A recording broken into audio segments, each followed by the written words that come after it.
Good evening. Today is April 7, 2010. It is 5:35 p.m. This is a regular meeting of the Brownsville Navigation District. I hereby call this meeting to order. Reverend, would you lead us in a prayer? Yes, please come to them. Yes. Father, we begin this evening once again by honoring your name, by inviting your presence into this meeting.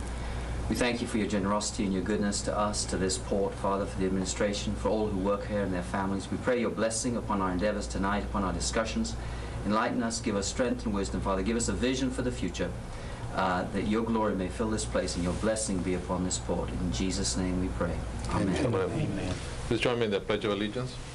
I pledge allegiance to the flag of the United States of America and to the republic for which it stands, one nation, under God, indivisible, with liberty and justice for all. Texas flag. I pledge allegiance to thee, Texas, one state, under God, one and indivisible. Sounds like a chorus now. Yeah. That's pretty good, man. Pretty good. We got that one down pat.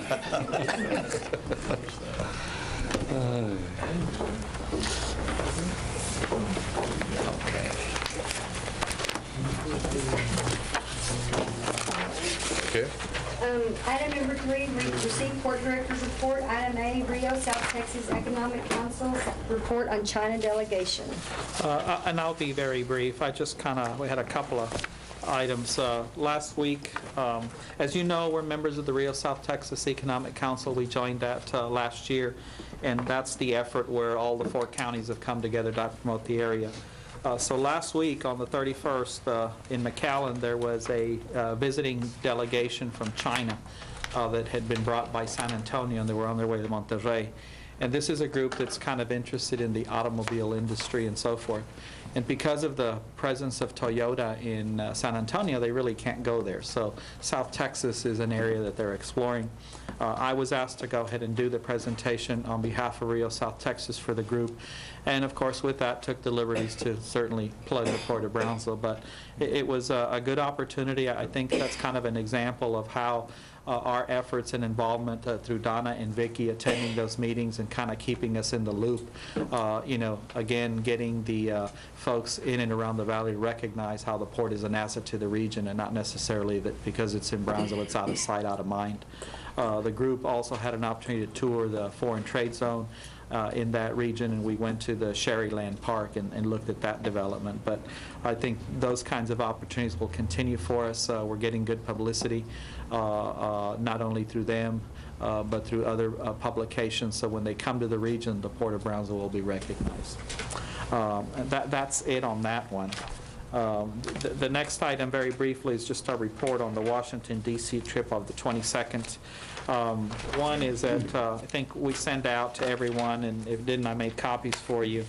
This is the Journal of Commerce publication, and 2 things about it. One is that it reported on the ongoing discussions with the various ports and Secretary LaHood on including ports as part of the developing a national freight policy, and more importantly, if there's going to be discussion of a national transportation policy, that ports need to be part of that, out of that equation. So there's been a big push on behalf of ports to include ports in the Department of Transportation, much like airports are, much like the railroads are, and much like, obviously, transportation is.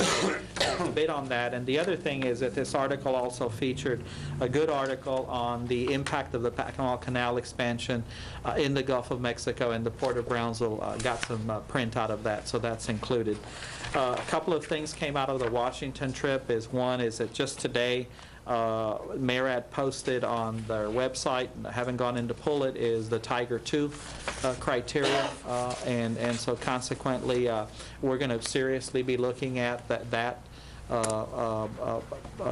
criteria, and we'll come to you to let you know and certainly seek your approval as to whether or not we're going to pursue an application for Tiger II under funding.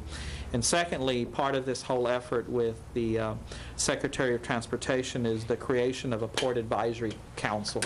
that he wants to establish, and it would be made up of strictly port authorities, and it would be 21 big, small, inland, coastal ports, and what have you. And so we've worked with our congressman, and certainly through letters to the secretary, impress upon them the inclusion of the Port of Brownsville as part of that 21-member task force. So as we understand that a list has been generated. We understand that it hasn't been finalized, so there may be something coming out of that in the next 2 or 3 weeks. So if that's the case, then we may be a participant actively in certainly trying to push for more port involvement, especially as it relates to funding in the future. Funding port infrastructure is a big key for us, and we'll continue to push that. And that really concludes my report. Very good. Item number 4, consideration and action on the following consent agenda items. A, approval of the minutes of the regular board meeting of March 17, 2010. B, approval to authorize payments over $25,000. 1, Vulcan Construction Materials, LP, 4th, 5th, and 6th billings for the crushed limestone for the road rehabilitation project in the amount of $66,402.96. Item 2, Vulcan Construction Materials, LP, payment for limestone for the BRG S14 and S15 project in the amount of $14,587.95.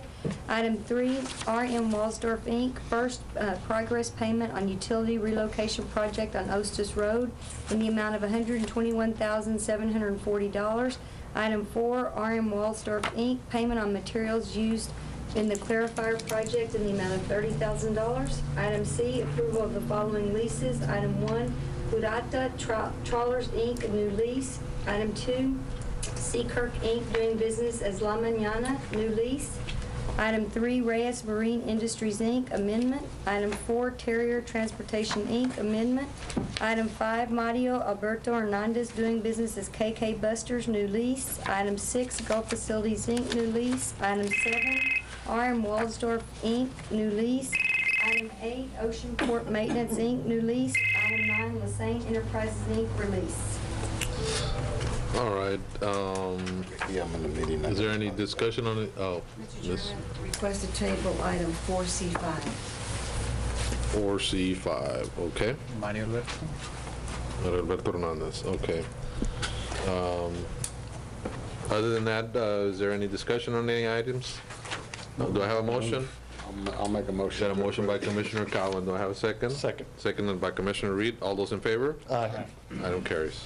Item number 5, receive draft report from Maritime Direction Management Corp. regarding the cruise facility, the preliminary analysis under contract number 3725. Mr. Chairman, members of the commission, we have with us today our consultants that were engaged to undertake the feasibility, the preliminary feasibility analysis of the cruise line industry, and whether or not that's something that would potentially have opportunity here in the Port of Brownsville in our area.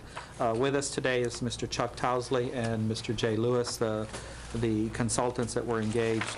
And I'll just tell you that today at noon, we met with the committee, and all of the committee representatives were there, and so the report was presented to them.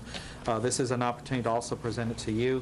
And really, without further ado, let me just turn it over to Mr. Tosley and Mr. Lewis, and we can go through it, and then if you have question and answers, we can leave that for the end. Eddie, could I ask a question? Could Mr. Chuck Towsley and Jay tell what the background of he and Jay are, just very briefly, not to just, you were port director and a cruise line director and major port, and so was Chuck. And I just like, because we televise this, I like people to know the caliber of consultant that we have working on this. In case that wasn't part of your presentation, it is now. Well, usually that goes when you're, pitching a proposal, the background, but we've been there, and I'd be pleased to do that. Mr. Chairman, Commissioners, Mr. Director, Deputy Director, pleasure to be here. And it's been a long time since I've been to a port board meeting, actually. And some I've missed and some I haven't. But, usually when it's a good project, those are the ones that show progress. And I can say that Jay Lewis, my colleague that has worked on this with me, collectively we almost go back to Christopher Columbus in terms of that. My background comes from both the cargo and the cruise side. I started out really my career in the Great Lakes at a port very much similar to Brownsville, a break bulk port of Hamilton. We handled about it was 60% of all the steel produced in Canada was produced there, and that's kind of where I broke my teeth on the break bulk and the cargo business, and then moved on down to the Tampa Port Authority and was deputy director, started as deputy director in development there, both on the cargo and on the cruise side, developing their business. I was there 7 years, working up through to being managing director. While under my tenure, I was there. If you've been to the Port of Tampa recently, you'll see the channel side development. Well, that took 7 years of my life. I think I was involved single-handedly of demolishing more of downtown Tampa than anyone else, but that was part of the progress to go through, the transition from a cargo port, break port into the cruise business. The port had one terminal on what's called Hooker's Point. When I got there, when we left, we had developed the aquarium, an integrated multi-use complex, including additional modern cruise terminals when I left. I became the port director at the Port of Miami in 1998, and we had about a $300 million capital improvement program over the 5 years. I was there 8.5 years actually, and if you've been to Miami lately and you've seen the new cruise terminals, the tent type structures, we built those for the which at that time was then the largest cruise ship in the world, the Voyager of the Seas class, the Eagle class they called it at first, and then now Voyager of the class.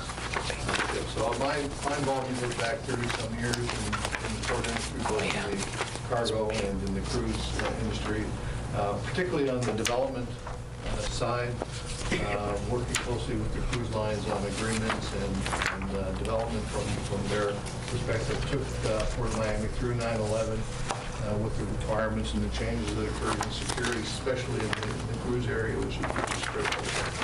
I left the port in 2006, decided to get back to my roots. I started in the industry as a consultant. I've come back as a consultant. I enjoy it, working on projects, individual projects, and seeing the progress that ports can make. And I'm pleased to have been part of your team to do that. We started last fall, and I'd like to thank your staff, Eddie, and particularly Donna, for their assistance. We couldn't have done it without them pulling together all the resources and individuals and the data that went in. We, I think, somewhat at the beginning kind of overwhelmed them with some of the data sheets.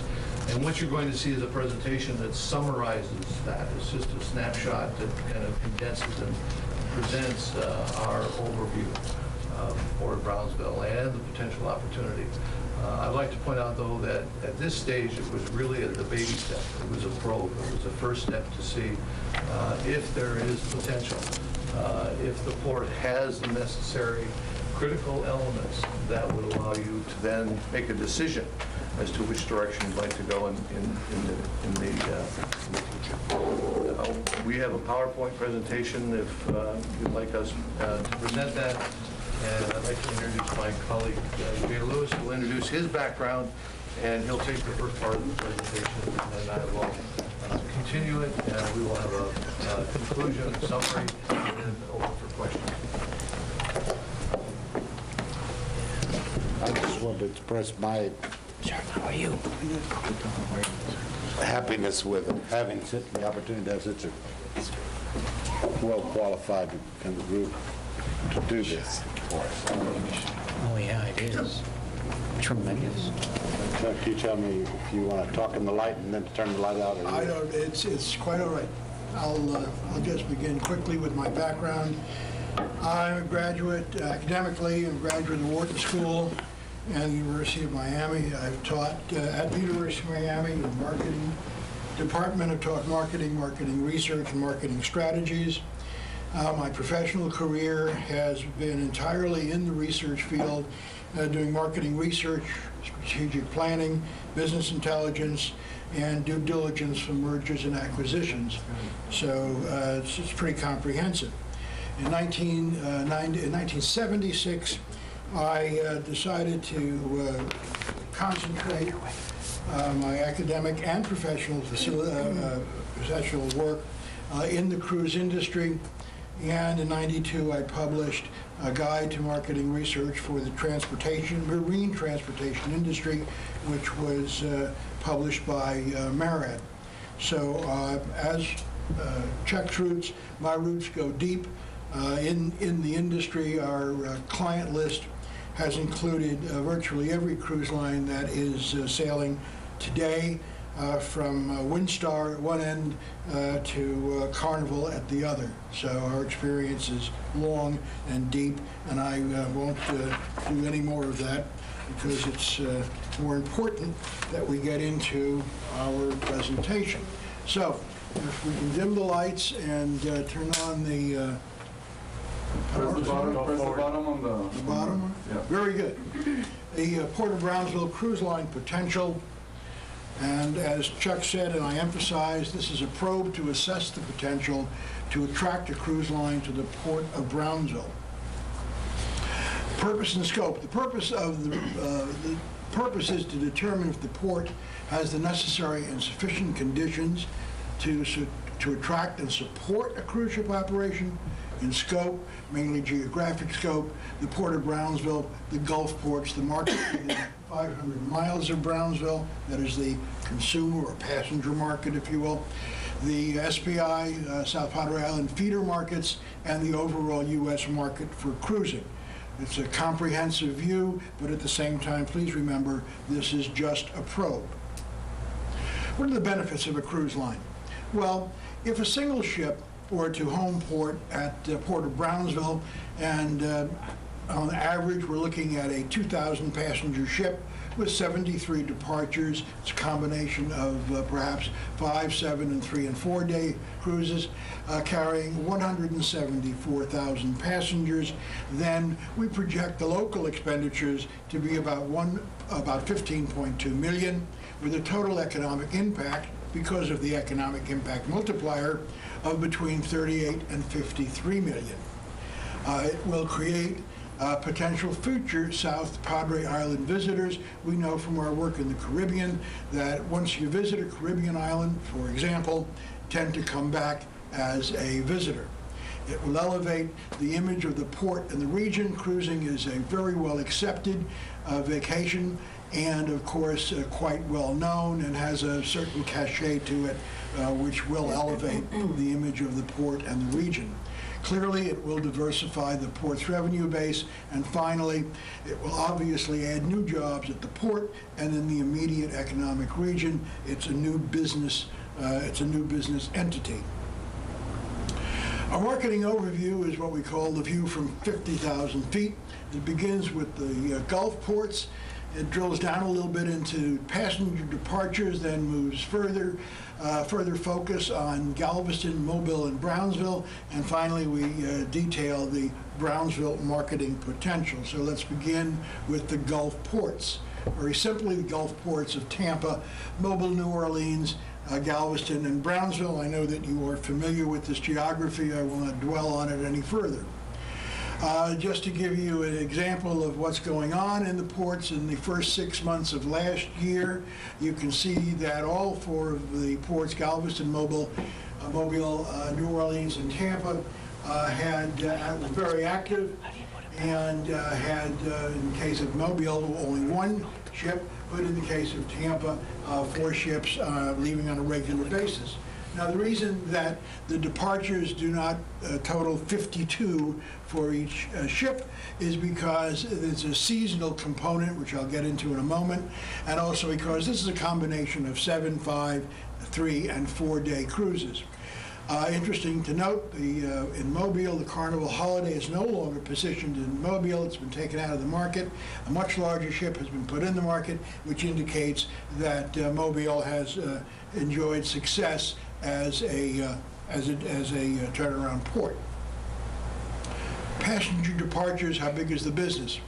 Well, This shows you the passenger departures from 2001 to 2008, steady growth to 2005, a little tapering off in 06 and 07, and our economic situation changed dramatically in 2008, and so we had a little drop there from 07 to 08. But in no event between 2000 and 2008 did the passengers departing from the active Gulf ports across the line have less than 1 million, which is certainly a significant number.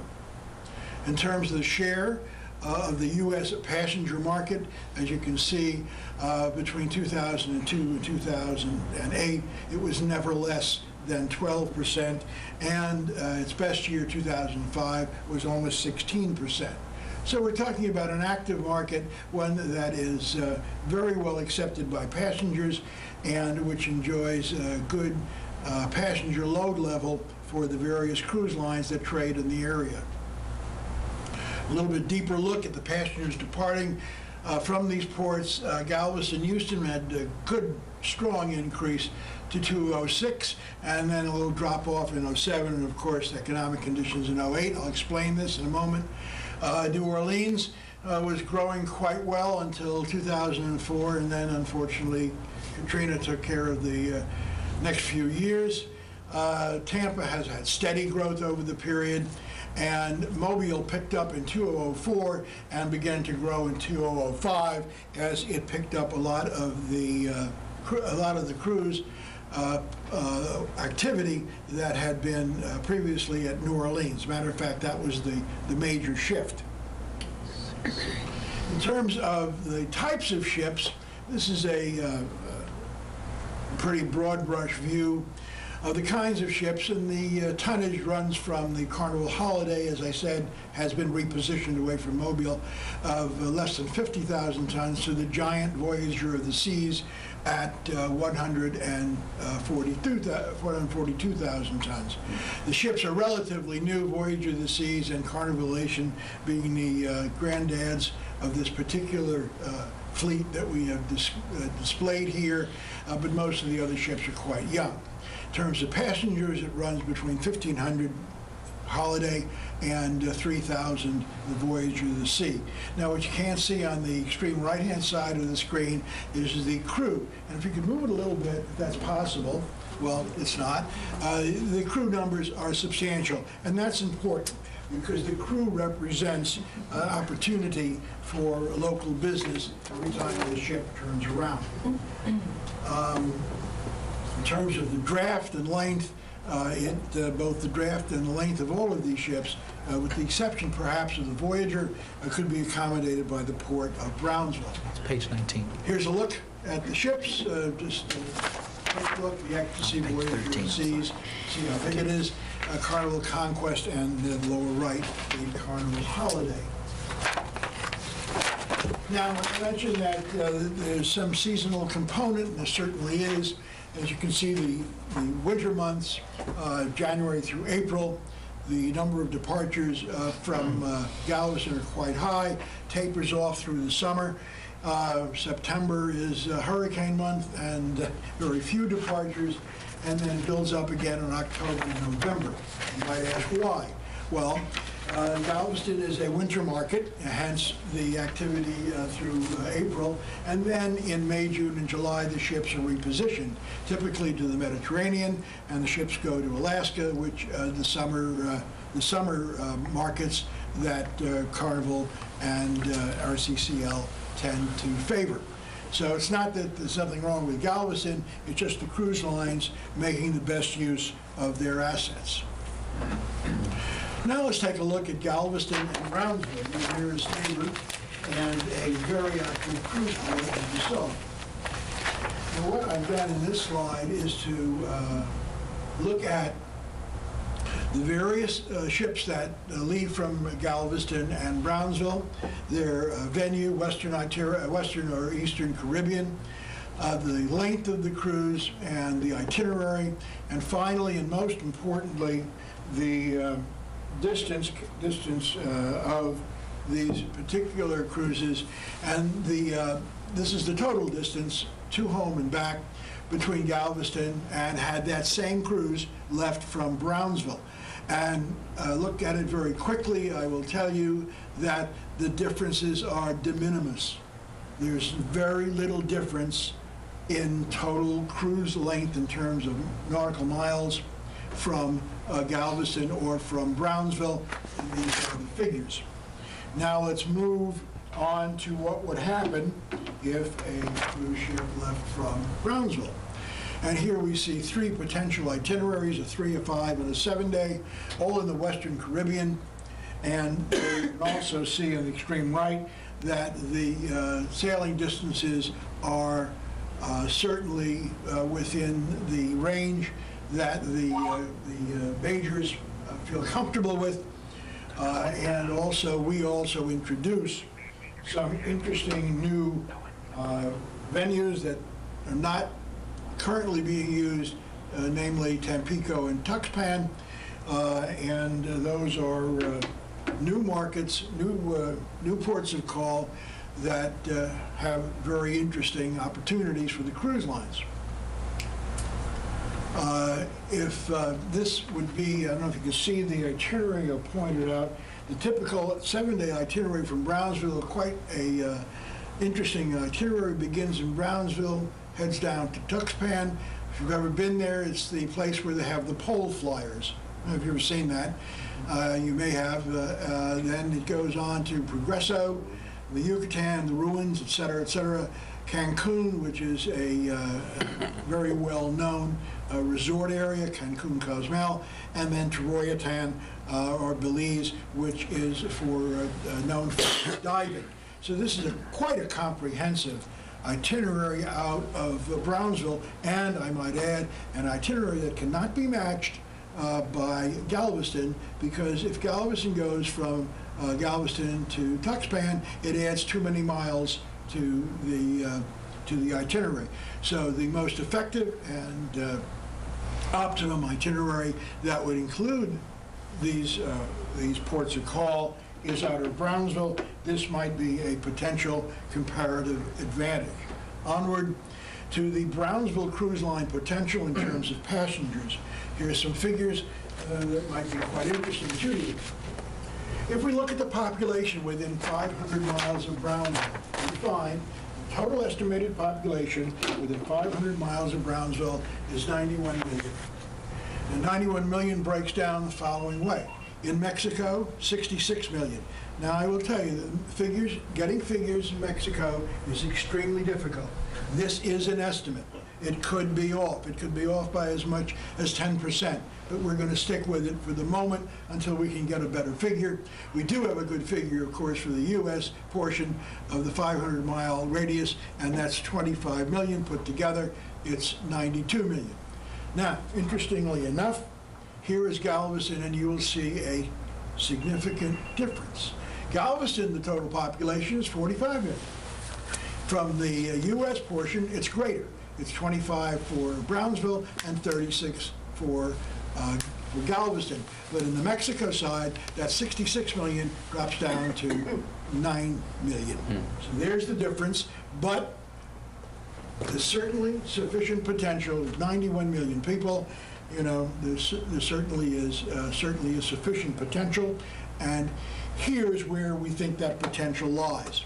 We talked about the 500-mile ring around Brownsville, but here are some interesting facts that we think are very important.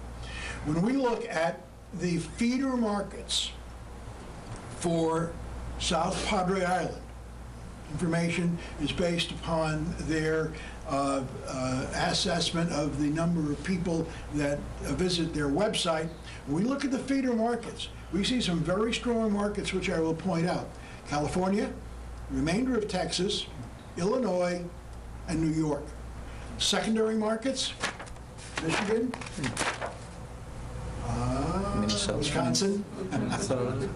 Wisconsin, Missouri, Kansas, Colorado, and Oklahoma. And let's see what those markets mean. That's the geography, but what does it mean? Well, here's what it means. If we look within the 500-mile area, we find that Texas is the number 4 cruise market in the United States. And it's obviously, quite obviously, within 500 miles of Brownsville. If we look at the primary feeder markets to SPI, we find the following. Of the four strongest markets, California is the number 2 cruise market, New York is the number 6, Illinois the number 8, and Texas, because we have the remainder, North Texas, is number 4. Not bad. This is a very important finding with respect to the potential for cruise line to use Brownsville. Secondary feeder markets, of course, they're much less, but nevertheless, they are there. But it's the important thing is these states are in the top 10 feeder markets for cruise passengers. A little bit complicated, something that you might want to dwell on in terms of looking at the actual data. The bottom line is that the percent capture needed in order to reach that 175,000 passengers a year is very, very low. Roughly 1/3% out of the Texas and Louisiana market, less than, rather 0.03% from Mexico, and so forth, very little. So there is potential that's out there. We don't have to capture a lot of it to get to this 175,000 passenger figure. Now, we talked about the market. Next thing we're going to discuss the cruise line, necessary and sufficient conditions for a cruise line, and the cruise infrastructure location potential. And with that, I'll turn it over to Mr. Townsley. That's key right there, the infrastructure. That's it.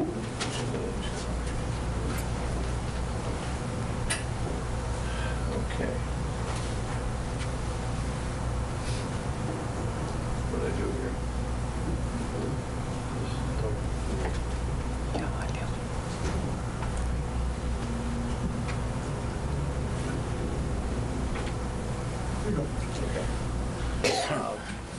Obviously, the cruise industry is going to be interested in what ability does the Port of Brownsville have to deliver the necessary and sufficient physical and port conditions to operate successfully a cruise facility.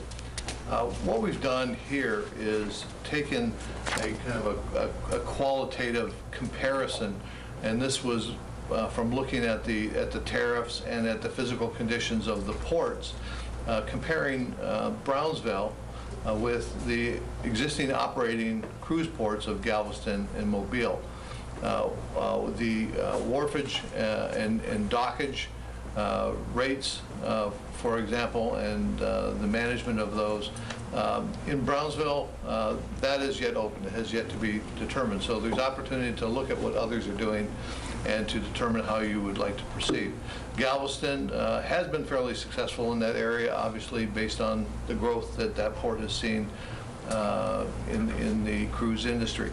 Mobile, they have made a choice, which some other ports have done also more recently in the last 10 years, is where they have contracted with private entities to manage their cruise facilities, and there are some models in that regard, but it's certainly something that's beyond where we are at this stage.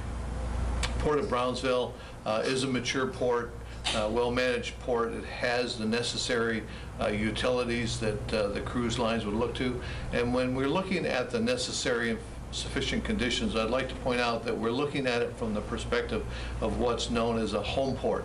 That is a home destination where the passengers come to the port and embark and debark on the cruise, as opposed to a port of call where the passengers go as a point of interest and go and visit the port and the sites and the opportunity that they have for leisure opportunities. So these are looking at the criteria that a port would need to home port there. Pilots certainly is an important issue.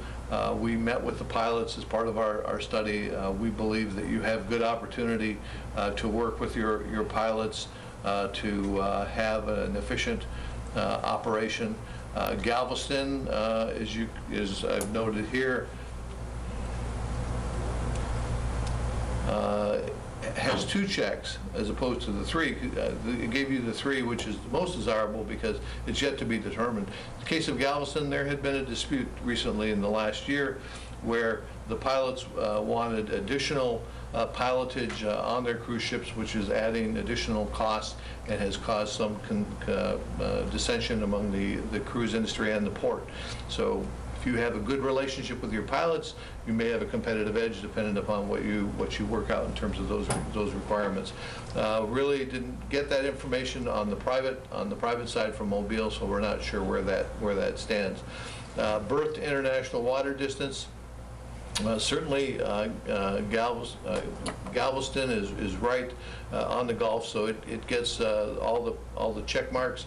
And Brownsville right now, in terms of the turning basin there, the sites that we initially looked at from existing infrastructure are further inland along the port channel, which is a little more navigation, which takes it down a little bit. Certainly, airlift is an issue.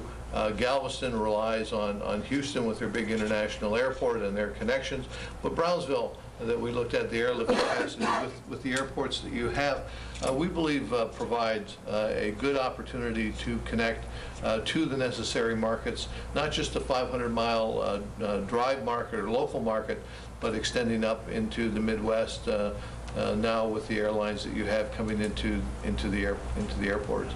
Certainly, looking at the drive times from the airports, they're better than Galveston, and not as good as Mobile, but certainly within the range that makes it attractive to the cruise lines. For an example, we wanted to look at your existing infrastructure as a potential for cruise facilities. This was not meant to be a definitive infrastructure site analysis or determination. This exercise was done to show you the type of criteria that a cruise line or that the port needs to look at in terms of evaluating your existing conditions and your alternatives. There certainly are additional alternatives to this site, but it went beyond the scope of what we call a probe at this point in time. We were looking to see if you had the necessary and sufficient conditions to be able to say, we have the necessary market, we have the ingredients in terms of bringing the passengers in through the airports, we have the amenities, but do we have a site that we could work with you on? We chose 3 sites in relation to the turning basin. Site A is on the north side of the turning basin, Site B on the west side, and Site C on the south side. And we'll go through a little analysis of what we looked at. Site A has some 3 working older sheds, we call in the port industry, and I apologize for you that are in the port business here, and the port commissioners, you're very familiar, I'm sure, with your facilities and operations. But these are transit sheds that have probably been there for many years and have been used for a variety, probably of break bulk commodities close to the rail for loading. But what they do is provide an opportunity for redevelopment. You have a substantial wharf location. It's close to the port entrance. And we've gone through and looked at these sites from their criteria with respect to conversion or development for cruise facilities. The first site, location A on the north side, has considerable length of wharf. It has, if you recall the slide earlier on that Jay had, the depth is adequate for the cruise ships that you might expect to locate here. The sheds are older sheds. They're varying degrees of size, very similar, but they would need to be analyzed from an architectural and engineering perspective with respect to their adequacies for conversion. Looking at the sites, what we did for all 3 sites was looked at the opportunities, and then we looked at the challenges that would certainly be questions that the cruise lines would look at in terms of working with you to operate out of those facilities. Site A has the acceptable depth and is located on a large turning basin. Is located at the entrance to the port, so it has good access and higher visibility. There may be some needs that you need for landscaping. These sites or these locations are not designed really for public aesthetics use. They're working waterfront, and you would, too, as a conversion, need to upgrade those factors. The existing cargo sheds in that area, we understand, are not overly utilized for cargo at this time, so in terms of a conversion, may make them attractive from an operational perspective. And those sheds have a fairly large square footage that could be converted into terminal development, and the wharf length is sufficient for the cruise ships. On the negative side, the cruise ships prefer to come into port with the bow facing out towards the east, so they can leave quickly in the morning. And this site would require an additional maneuver for the ship to make a turn in the turning basin before it docks to depart the passengers and embark additional passengers. So there's an additional move that's needed there, just comparing it with the other sites. The site is not convenient for available parking. The amount of parking you would need on that site, if you recall the slide, is not, there's a rail line, there's roads. You would have to find a satellite parking area and shuttle them in. That has been done successfully in other areas, though, but it is a factor. There is a rail line immediately adjacent to the rear of the terminal site. It's fairly close and could create operational conflicts with an active cruise facility.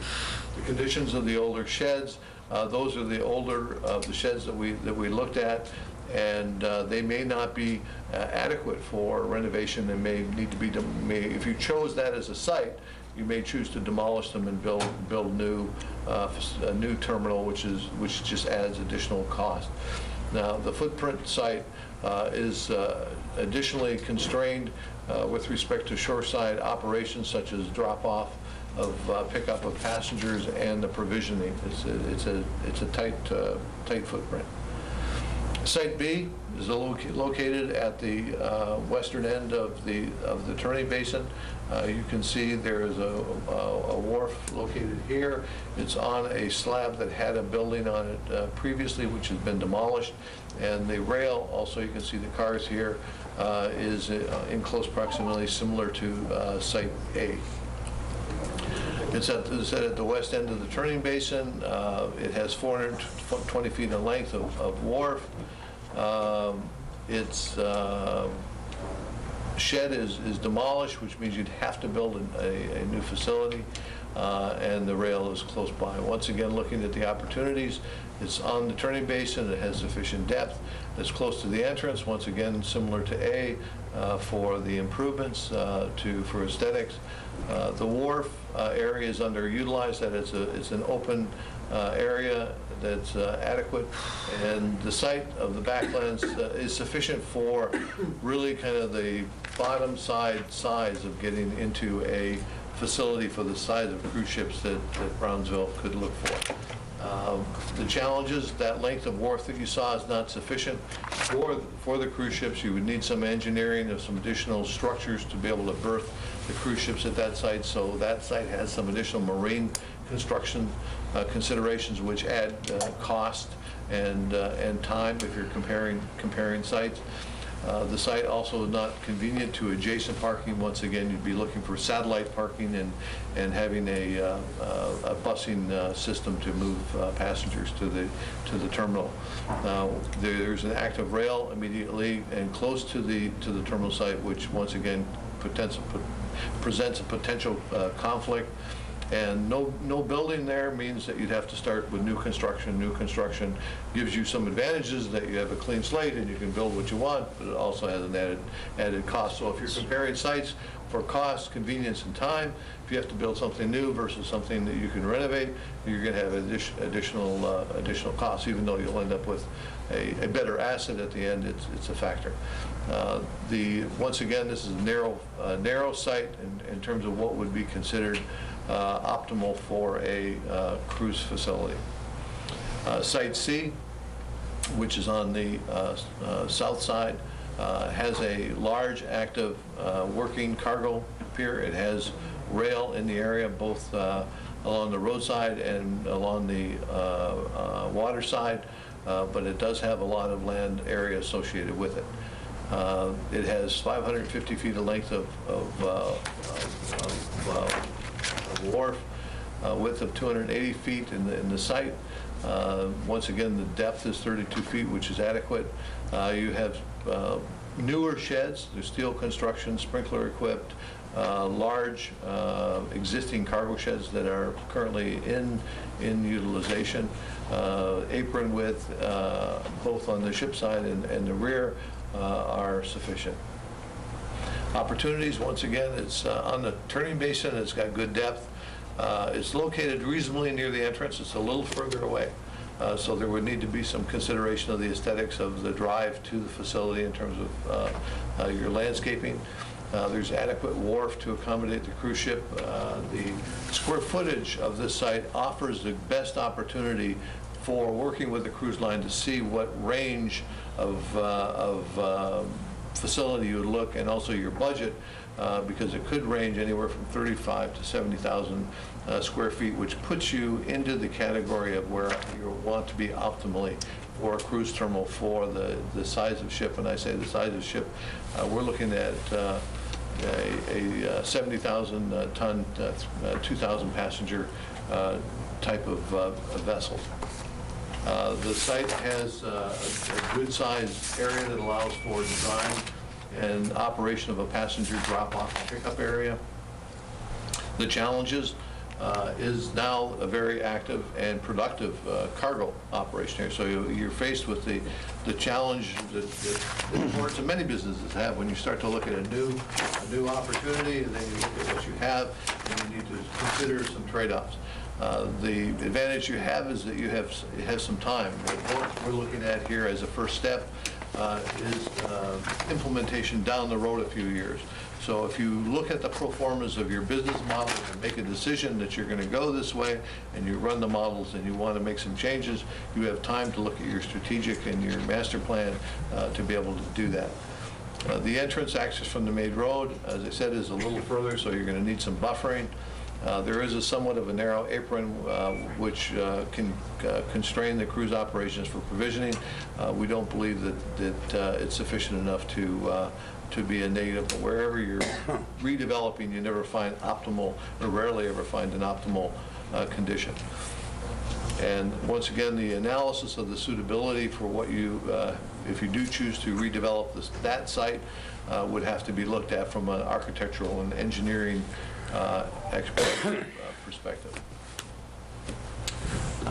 This chart is another qualitative summary of looking at the location considerations that a cruise line would look at if you say you were looking at comparing the three sites, Site A, B, and C. Navigational access, Site A because of the extra turn, Site B because of the narrow or the less length of wharf that would need to be augmented, have been marked down, and you can't see all three here, but the navigational access on that issue would be 3 checks for the Site C. Security, all 3 sites under your facility security plans would be sufficient to meet the requirements. If you go into a new line of business like the cruise lines, you would have to do amended security facility plans, et cetera. It's a process, but I'm sure that your security staff and your management and administration will be able to do that adequately at any site that you choose. Congestion versus cruise area versus cargo. Once again, looking at the biggest opportunity is at Site B because there isn't anything really there now. Site A has cargo potential with the older transit sheds, but is not overly actively used. You can't see this on here now, but there's only 1 check for Site C. Once again, ease of access because of the constrained site. Site A is least attractive. Site B somewhat more attractive, but Site C, because of the size of the area, is the most desirable. Expansion potential, once again, the 2 sites A and B are restricted and constrained in size. Site C has the largest opportunity. Proximity to parking. Satellite parking would be required at A and B. Site C has adequate parking potential at that site.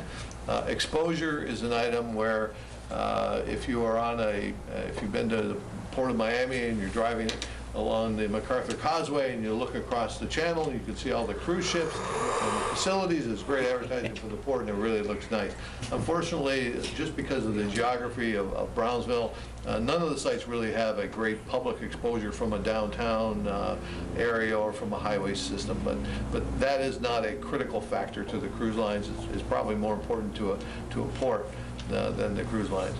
Now, so attraction to cruise lines, the constraints that you see up here with the number 1 checks and the 2 checks, Site A is not that, would not probably be that attractive to them. Site B also would not be, unless you were going to come up with a good plan to build an attractive new facility for them. And Site C, because of the size and the configuration and the facilities it has, is the most attractive. So looking at it from the location considerations that you would need to look at, Site C has 23, Site B 15, and Site A 12, and that's just a qualitative analysis looking at the criteria you have to give you an example of the type of analysis that would need to be done in greater detail when you get to that point to look to choose a site. This slide shows the Carnival Cruise Lines, kind of representative of the class of ships that we said we could expect to be attractive to Brownsville because of the size and the market and the age of the ships. The newest ships, the Oasis and the Voyager class, certainly can't fit in, but the Carnival Cruise Lines, similar vessels, the 70,000, 2,000 passengers would work. I've included these slides as an example of looking at Site C. This is an actual example of a site in Tampa when I got there. Was the first step into the cruise industry that Tampa used in the 1980s. And they took an existing transit shed and converted it into the Holland Cruise Terminal. And this adequately served them for over 10 years. While they developed their downtown and the master plan with the channel side and the new cruise, where they shifted from their cruise area in the cargo area to the downtown. Once again, the exposure, but also remove the conflict from security and from access.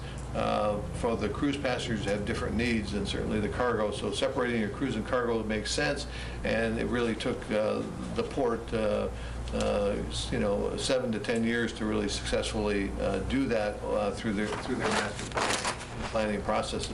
But you can see we're using the transit shed with the existing wharf that was designed for cargo, but it has an area that's adequate to design a turning circle for drop-off and parking for buses and cars and taxis that you need for the convenience of the passengers ingressing and egressing from the terminal. It has a provision of an access road that was landscaped so that when coming in, it have an aesthetic perspective, and adjacent parking area where it's convenient for passengers to access the terminal facilities. And that terminal now is not in active operation in Tampa. It's being held in abeyance. They're using it that if they have a problem and can't get up what's called the Garrison Channel for whatever reason with a cruise ship, they have it in their back pocket as a backup, and they're also looking that they actively market it for a smaller secondary cruise ship or a new cruise line that might come along. Now compare that with the Site C that we looked at. It's very similar, except that you have a larger terminal opportunity. The problem with the Holland terminal, you can see the size of it. It was limited. As the ships got bigger, this terminal really is too small for the new ships. Your terminal would allow you to work with the cruise lines to go in the range that you would expect to find to accommodate vessels of that size in the 35,000 to 70,000 square foot range. There's land on the east side of it that would allow for a design of a drop-off area similar to the one you saw that worked in Tampa. This is the drop-off area on the side, and then an access road out from the area that could be landscaped once again, similar to what this road is. And this is a model that worked, as I said, successfully for 10 years. It got Tampa into the cruise business with, minimal investment, and has worked, but they have since moved into a whole new level. Looking at the Port of Brownsville, we understand that you also are looking at a new redesign of your entrance roadway into the port. Should you choose to look towards the cruise industry in the future, this would allow you an opportunity to construct an attractive landscape feature entrance for the public. Obviously you have different needs. If you're just serving the industrial type of traffic that serves the cargo industry, if you have passengers, you're more sensitive to the aesthetics, and you may want to give consideration to how you design those roadway improvements in the future. Looking at cruise terminal requirements based on size, what was considered really a first generation of terminals ranged from 20 to 60,000 feet. And if you recall earlier, the 35 to 70,000 square feet opportunity, you're in the range. 20,000 feet is really too small. I wouldn't think that the lines would look at that range. They're really probably looking more 30, 40, 50 to 70 at this point. The type of areas you would need to accommodate and do a layout in terms of your plans are security, luggage, planning areas for the services, access for the intermodal drop-off areas, your passenger services. And in the initial first generation second floor were generally considered to be optional, and that's what you saw at the Holland terminal. Didn't really have a second floor. Second generation terminals on the ground floor, the disembark area, they also are larger, from the 50 to 80,000, this is more of, I think, of the market that you would look to be able to provide and offer to the cruise lines to work with you to develop this type of facility. This workout that you would do would be based on a more detailed site-specific location to go through an architectural engineering plan to come up, and that's how you would then come up with your costs for the various sites. This shows what's considered to be the current third or fourth, the ultimate generation with the larger ships. This is in Long Beach, their master plan for that facility.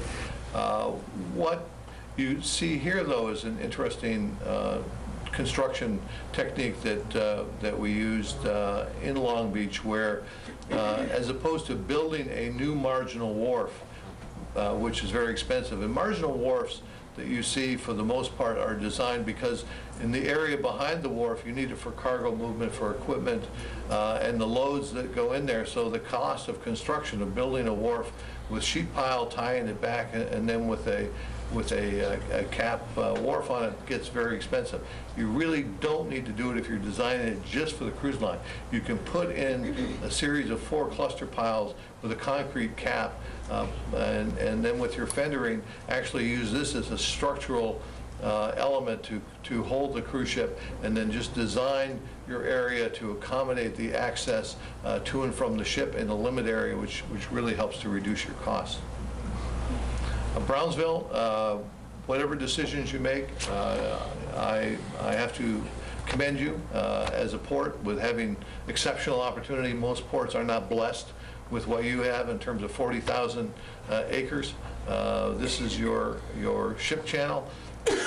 Padre Island, the Gulf out at this end, the area we're looking at with the turning basin at the end of the area, but certainly the amount of undeveloped land that you have to look in the future for your potential development on the cruise side is exceptional. And I wanted to throw this picture in because having been on the port development side for so many years, it makes my heart sing to see that you're creating new land and new port lands for future generations. And as I said, most ports, especially most ports in the U.S., are not blessed with that opportunity. I've talked enough, so I'm going to ask Jay to jump in here and continue with the... Thank you. This next series of slides, we begin with a summary, and then we're going to get into a discussion of the conclusions. The summary, we looked at the physical conditions, operational shoreside and waterside, marketing conditions, the market delineation, the size and potential capture. Now, moving forward, what about starting the process and some specific next steps? So here's what we look at. Physical considerations, and here are the conclusions. In our analysis, we've concluded the Port of Brownsville's critical criteria for operational, shoreside, and waterside conditions have either been met or can be met with reasonable efforts to adequately service an appropriately sized cruise ship. The degree to which improvements are made, proposed, or planned will influence the cruise line's level of acceptance. What does all those words mean? Words means that you're in a go condition for a cruise ship, physically. Marketing conditions, we believe the market conditions have been met at the threshold level. That is, there is an immediate market of sufficient size, much of it within a reasonable driving distance. That's the 500-mile ring. If Mobile has an adequate airlift, then there can or is adequate airlift via Harlingen or Brownsville SPI airports. 4 of the top feeder markets for SPI are in the top 10 cruise markets. What does all that mean? That means that the cruise line, taking a look at this data, will begin to believe that there is sufficient market for Brownsville to be a turnaround port. Given all of that, what's next, moving forward? Here are our recommendations. There are 7 or 8 of them. 1, we recommend that if you wish to proceed further, that you create a marketing task force at the appropriate management level. The task force should be led by a senior port officer and funded to the extent necessary to cover the following suggested activities. And these suggested activities eventually will fold into the marketing strategy. To repackage in a marketing format the pertinent information provided in the analysis in the form of brochures, presentations, handouts, etc. We will be available to assist you in review and comment on these materials as we work along with any task force that is created. The port should also join, and we recommend that the port join organizations that interface regularly with the cruise lines. This will give you visibility. And those organizations include, but are not limited to, the CLIA, Cruise Line International, ICCL, and the Florida Caribbean Cruise Association. 4, we recommend that you attend the Sea Trade Conference, which was just held in Miami Beach. Next year's conference is about the same time, second week in March. As either delegates or visitors, if you decide to eventually book exhibit space, bear in mind it will take 2 or 3 years to become adequately recognized. Our friends in Galveston have been continually supporting themselves at Sea Trade for the last 15 years with a booth, and they certainly got a recognition. In order to become knowledgeable about the cruise industry on an ongoing basis, there are several publications available in hard copy or on the web, and there are some of the names. There are others which we can offer to you. And finally, we, number 6 rather, do additional professional preliminary architectural and engineering design of a preferred site. Professional renderings will permit a better understanding of the on-site possibilities and provide additional graphic material for the port's marketing campaign. 7, we encourage you to enhance and expand the image of the Port of Brownsville to increase understanding of the market and the pros and cons of sailing from Brownsville by deeper research into the immediate and feeder markets and structure ways to combine interest in SPI with interest in cruising. And finally, we encourage as many local interested parties as possible to take a cruise. There's no better way to understand this complex and nuanced product than by direct experience. This is especially recommended for cruise itineraries from Galveston and Mobile. And with that, it concludes our presentation. If there are any questions, I'd be happy to answer them at this point. Lights. Excellent, thank you. John, go drill these guys. I have several questions. Yes, please. What is the income level of the average income level of a person that takes a cruise? Average income level is somewhere between 25,000, which I know is below median income, but you have to understand a lot of the cruises are retirees, and goes all the way up to the highest income that you can imagine. Is this a scenario where a cruise line will commit coming here or coming anywhere if certain criteria is met? You build this, you do this, you do that, we'll sign a contractual agreement and come, or is it the old, we will build it and hope you show up? Eventually, you get to that point. That point is a long way off. What point? The point of building and getting down to final designs and accommodating. No, but to go, before you go through all that expense, are you going to have a commitment from a cruise line that says, all this data you just showed us, we like it, you know, we have plenty of data showing we got the income levels and we got the population levels. So we go to Carnival and Carnival says, oh, all that fits our criteria, our models. You build these, you spend millions of dollars, we'll show up at your port. Well, it works that way as you described it. However, it's a long road to get there. In other words, you can't walk in Carnival and say, hey, I got this port and there's a lot of good things and sign here. Before you, let me put it in somewhat pragmatic terms. Right now, you're a good, strong high school baseball player. You're not a phenom, you're not going to get a signing bonus, but it's good enough for a scout to take a look and suggest to his employer, his team, hopefully the Cubs, that you've got potential. We want to put you in the minors and see what you got. Okay, that's where you are. Now, putting you in the minors, what does that mean?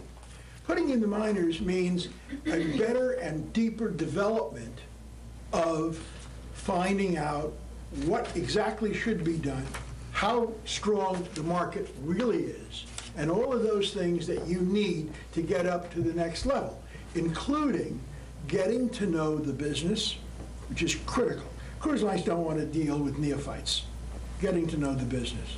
And number two, taking the time to really develop the kinds of materials that they will respect. Now, you can give them a sheet of paper with a bunch of numbers. They're not going to respect that. You have to develop the kinds of materials, the handouts, the presentations that a cruise line will respect you for the work that you've done to get to that point. You can't just tickle them under the chin and say, come on. Doesn't work that way.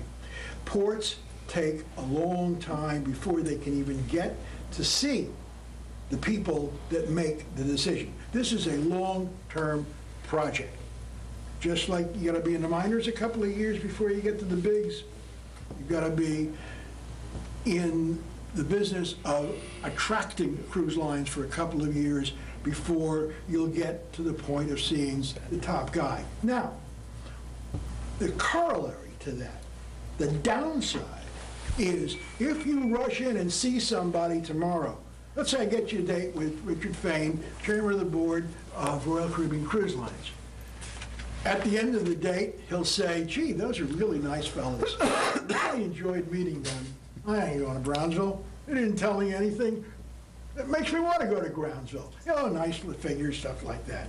It's a matter of getting them involved and eventually making them want to make the decision. It's like anything else in business. The best way to get somebody to do what you want them to do is let them think it was their idea. That takes time. Commissioner, I'd like to add to that, because I think the other crux of the question you had is how willing are cruise lines to commit to a contract before we commit to spending money to go forward. The cruise lines historically have been non-committal in writing to, we will bring a ship. They've been the 500-pound gorilla. They can say, we're going to bring the ship, we're going to move the ship. The first commitment agreements that the cruise lines did, I negotiated with them in 1998. And that was the Royal Caribbean, the new cruise, they're bringing the Voyager of the Seas in, and there was no terminal that was designed to be able to accommodate a vessel of that size with over 4,000 passengers that existed. And I said to them, we did the due diligence on the design and what would need to be done to build a 200,000 square foot under air terminal with conveyor systems, et cetera, to accommodate them, and the number was over $90 million. I said, do you expect me to go to my board and ask them to spend $90 million, and we don't even have a contract with you? That started a process that really resulted in the first contracts with the cruise lines. Carnival fell in line after that, and we built their new facilities. And most recently, with Port Everglades and some of the other larger ports, they have done those committal contracts. For the most part, that's not the way it works. There's a point where they like to have the control of moving their ships based upon their market analysis, and most of the smaller ports, and even in Miami, NCL, which is a big player, still doesn't have an agreement because they didn't have enough volumes to warrant that commitment. So that's the way the industry works, and you're going into it, you're going to reach a point where you need to work on a relationship and be comfortable with what they're telling you. But if you think that you'll only go ahead if you get a commitment on a contract and a minimum guarantee, Doesn't happen that way. it's not going to happen that way. Now, from a revenue standpoint, what does a port receive?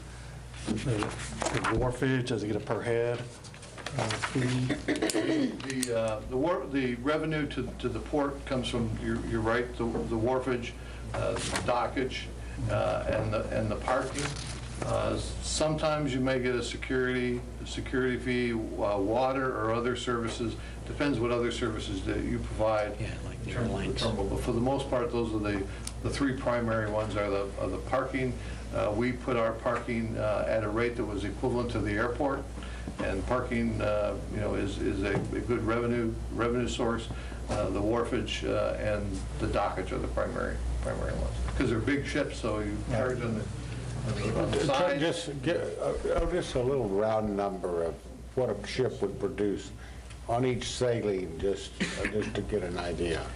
Well, I hate to put numbers out there because, once you put a number out there, people hang a hat on it.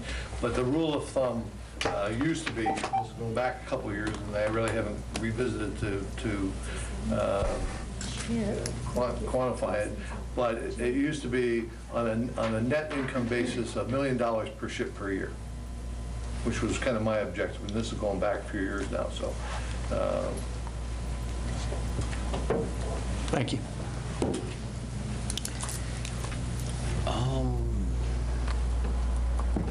Any other questions? Not questions, but maybe just kind of a comment. One is that I mentioned in opening comments that we did meet with the committee and kind of pose it off. And really the discussion there was, the next steps. And one of the first next steps is that if there is interest in going forward with this thing, I think there's still a desire and very much that it needs to be a collaboration. Two is that, the next step is really the creation of that task force to begin to kind of take all those recommendations and break them through. Because part of this whole deal about going forward is not just, oh yeah, great idea, let's move it. It's also what kind of financial obligation is going to have to be made in going forward. I think in all cases, everybody recognizes that this is not one of those build it and they will come. I mean, first, everybody recognizes we're not about to do that.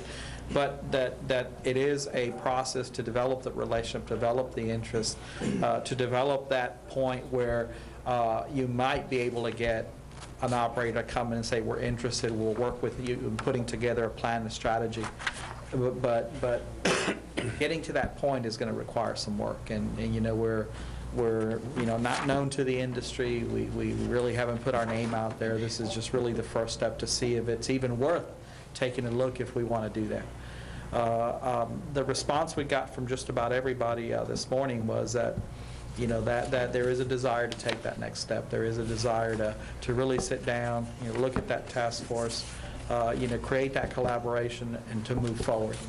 And so where we left it was that we'll be getting together probably in a month or so and kind of recapping, giving everybody the opportunity to go back and chew on the report. Any last-minute comments? Do we need to make any changes? Do we need to make any presentation to respective bodies? But in the end is to get together with the intent of looking how we move forward.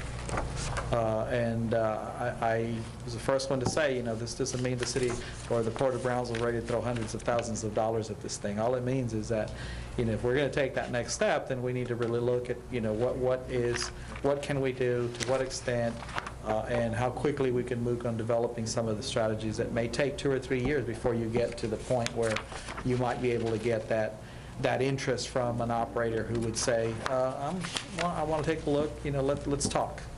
And so, and that's really kind of the point we're at now is do we take that next step, which is still a preliminary step.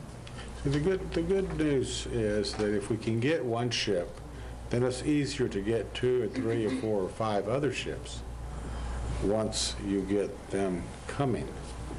And it's very much, we've got things going on several different levels. We're developing our container terminal and container business, and we're taking baby steps. And we've got Seabridge, and we did about almost 7,000 TEUs last year. But that's the most we've ever done.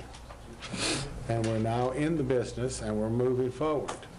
And so we really have to make a philosophical decision. Do we want to remain a break bulk port that's looking at 4% of the maritime business that's out there, of the whole picture? Or do we want to look at the other 96%, which is the cruise business and the container business, which I think we've started moving in that direction. And so, I wish there was a magic wand, because I like to get things done right away and move. But, I know that it's going to take time to develop these things, and it's going to be about relationships. We're going to have to, just like we've been working with the different entities, and people now trust us to bring their container and know that their container is going to get to their destination on time. And so it's been steadily increasing. And as these guys know that we're not going away, that we're actually going to be here and keep coming back, and then an opportunity will open, and then they will come, because a market, they've established that there is the conditions for somebody to operate at a profit and be able to fill the ship up, because there's that market is there, especially that 500-mile radius, and for the amount of people that you'd need for one ship to operate. Then Galveston started out, in talking, the history was that originally the study was done for Houston, and the cruise line came in, they looked at it, and they liked Galveston was more, logistically it was a better place to do it, so they went in with Galveston, and they made commitments and came forward. And it's going to take a while to get there, because they're servicing a population now. We would be able to service a bigger population than they do, and we're at the same distance or closer to some things. We can go to places they can't go, and so we can, it opens up another facet. But it's to get this development to happen, it's not going to happen boom. It's going to take time to put all these things in place. So, making the investment, the amount of, so far, our commitment was to put in $10,000. We've spent less than $5,000 of our commitment on this. So the next phase and the other entities have put in their money, and so we have 6 entities, as you know. We've got the island, Port Isabel, Cameron County, Harlingen, City of Brownsville, and ourselves. So there's 6 of us there, and these are all the people that will also benefit from this. The island may be the place that draws people because it's a vacation spot, but there'll still be people that come to Brownsville that want to go shopping at the mall. There'll be people that will be working there. There's all kinds of things. Port Isabel will benefit. Harlingen will benefit. People fly in there. They fly into our airport. All these things, you take all these things in the taxis and the shuttle buses and all the things that it takes to make these, to service that ship, and you've got a crew of over 1,000 people on that ship too, and they all come. They come to town. They spend money when the ship comes in to go buy their, just if you sold them all shampoo, I mean, you just shampoo, you'd make money. So I just wanted to. Mr. Capriano, were there any other sites looked at besides these 3? When you say, no, I think initially it was just kind of assessing, and if I say something, I'm sure Mr. Towsley will correct me, is just kind of looking at, what are the physical attributes we have now. And really no decision about this as you would do it, where you would take one of these, obviously we see them and go like Site C, which might have the greatest potential, is also the one that may be the most difficult because it's the one that has the heaviest use in terms of the maritime. We've got active sheds, we've got a storage, we've got the Sims yard, we've got the container yard and all those things. So it was really kind of more looking at if by fate, I guess would be a way to put it. If somebody came in here tomorrow and said, we want to talk to you about starting an operation on the short term, we have the facilities that could conceivably provide for that. But I think that they didn't look beyond that. I mean, if you start looking away from that to talk about a wharf that comes with a potential shed that can be converted for a terminal facility, and where would you enter the port and all those, there's, further east you go, there's really nothing there, unless you look at a new facility ground up, and then you begin to have some potential for moving it further east. Ideally, logistically, ideally closer to the jetties would be a better location for a ship, and add an area there, dig an area out there where you could turn the ship around. But those things cost money, so you need to start the business somewhere and then grow into that and have time to develop that. And if you've got 5 ships working out of here, or 4 ships working out of here, and you've got $3 or $4 or $5 million a year coming in revenue in that, well, then you can afford to go and do those things and issue a revenue bond to pay for them. It's like Tampa, what they did with their warehouse. Yeah. They converted that. Part of this whole strategy might be saying, okay, do it at an existing facility. So part of your strategy would be, how do you transition away from moving that operation elsewhere to free that up to be able to do it? But I mean, that's all part of that process of taking a look at and what kind of strategies you develop. I mean, from one day to the next, it couldn't happen. I mean, we look at it and go, well, that ain't going to happen there, because we all know what's going on. But part of that could very well be that, okay, this makes the most sense, so how do you develop a strategy to kind of begin transitioning that activity elsewhere to free that up to make it a potential terminal facility? But that's kind of all, I think they use the term, that's part of peeling the onion, and we haven't gotten to that yet. I think with the cruise lines, they view the physical facilities as the easiest piece, because if you have the other components that'll be successful for their operation, usually you have, by the time they go through that, because of the time it takes to get onto their itinerary listing, you have the time to work with them to design and build a facility that's going to work. The other pieces are the key, but you have to have something in your pocket, the apple to put out to say, we have the necessary market and opportunity, and we have the infrastructure potential, at least as a starting point to talk. And if you want to move from the apple to the orange, well, then at least you're in the ballpark and you have a dialogue. But without that, you're starting with air, because then you need to really have a bit of each, and then develop it as you move forward. Well, I'll give you an example. When I went on a cruise in the Baltic Sea, when I went to St. Petersburg, Russia, which is a very major port, they docked at a cargo dock, and there were containers and all kinds of stuff piled up on the dock. And they had a building where we went through customs and that, and that was where they did it. Now, they had plans on doing other things, but that's where they started out. And that was 2 years ago. And so, and there was no shortage. There was 4 or 5 ships in port, but they had a lot bigger. They had more wharfs than we do. But nonetheless, they still shared, that wharf was shared with general cargo. The containers and heavy equipment and all kinds of stuff that was piled up and down. There's a lot of ports that do that. There's ports in Hawaii also do the same thing. You can see the cargo from where you're getting on the ship. And it's just, that's just the thing that you have working for you is this. Number one, they're not going to stop building ships. It's what we call a capacity control business. The only way they can make more money is to build more ships, period.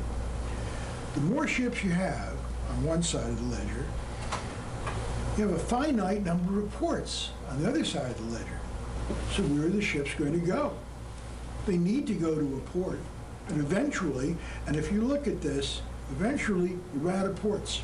So they need new ports. 10 years ago, just 10 years ago, there were only 4 or 5 ports of consequence in the United States.